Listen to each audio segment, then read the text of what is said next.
I've got several incarnations of this band depending on where I'm playing and who's available. These musicians these days are kind of like, young up-and-coming prostitutes. So I do my best to suck them in and get them hooked.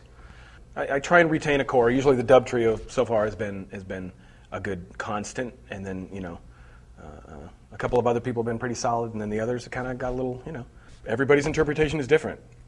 And I heard things today that I hadn't heard in any of our other incarnations, so it keeps it fresh a little bit. But on the other hand, it's exhausting. Always looking for new band members.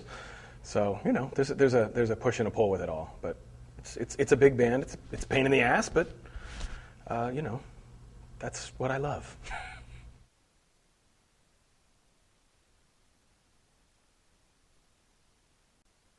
When you're a musician or an artist, I think for any number of years, you learn to really give up with what people call you. It doesn't bother me anymore. I lost interest in what my music is called or how it's categorized, and in some respects, what people think of it many years ago. You got to stay focused. You got to keep doing what you do, and remember why it makes sense to you. And you know what?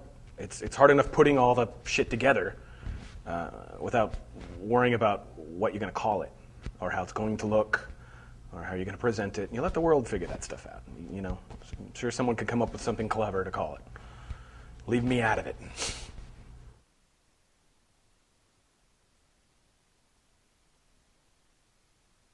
I mean, I'm drawn musically and artistically to musicians that fall through the cracks. I like those kind of sounds. I like I sympathize with that aesthetic as well. I know what it feels like. I've been there. I'm still there. So really, what do? You spend a certain number of years kind of selling your stuff and trying to make it fit here or there, and not really ever feeling comfortable with it. And at a certain point, I was forced to kind of look in the mirror and say, "Hey, time to build your own little corner of hell and try and live well in it."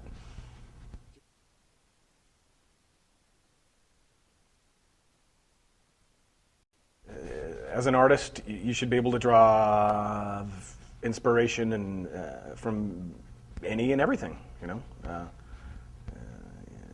There should be no limits. It's fundamental. To me, it's not.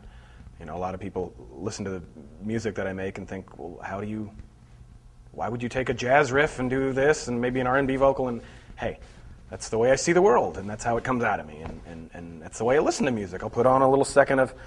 Henry and I were just talking about Les Baxter. We're both really big fans of Les Baxter, and most people don't know who the hell he is or fucking care. We both have a huge, he's an easy listening, basically composer from the, 50s and 60s. Influenced me greatly, terribly, even to this day. You can hear little bits and pieces of that in almost everything I do, probably. The more inspiration, the more, the deeper that well is, and the more places you can find it, the better.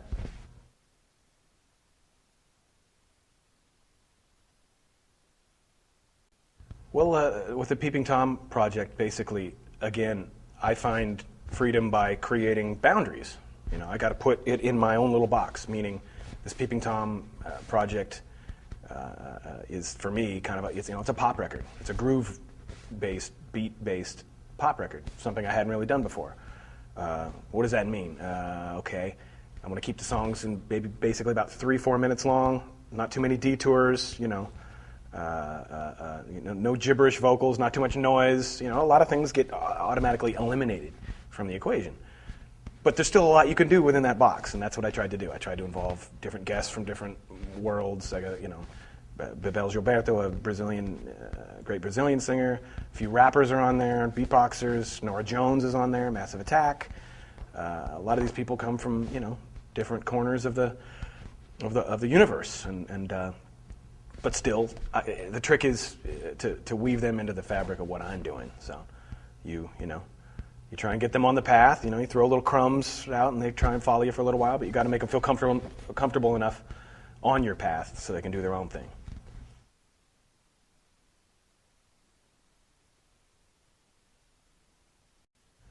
First of all, it's unique for me to be performing on TV, period. So I got to really tip my cap to you guys, this channel, Henry, everybody here, because no one wants to see this shit on TV.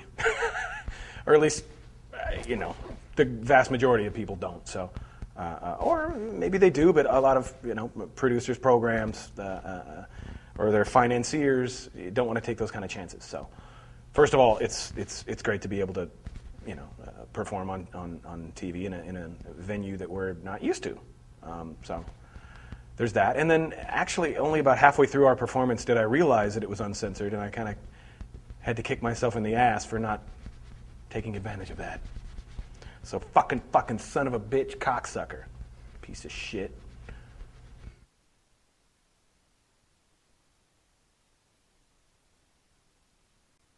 Who's to say, but I would venture a guess that, if this wasn't Henry's show, we probably wouldn't be here. I'm just guessing, It's a musician show. He, I assume probably has a whole hell of a lot of creative control, and kudos to him. He's got a vision, and he sticks to it, and it's worked out for him. And he's, I guess the more important thing is that he's a lot of people have the platform that he does, and choose to do nothing with it. And he's, I think aggressively, he's shoving it down people's throats. And hey, more power to him.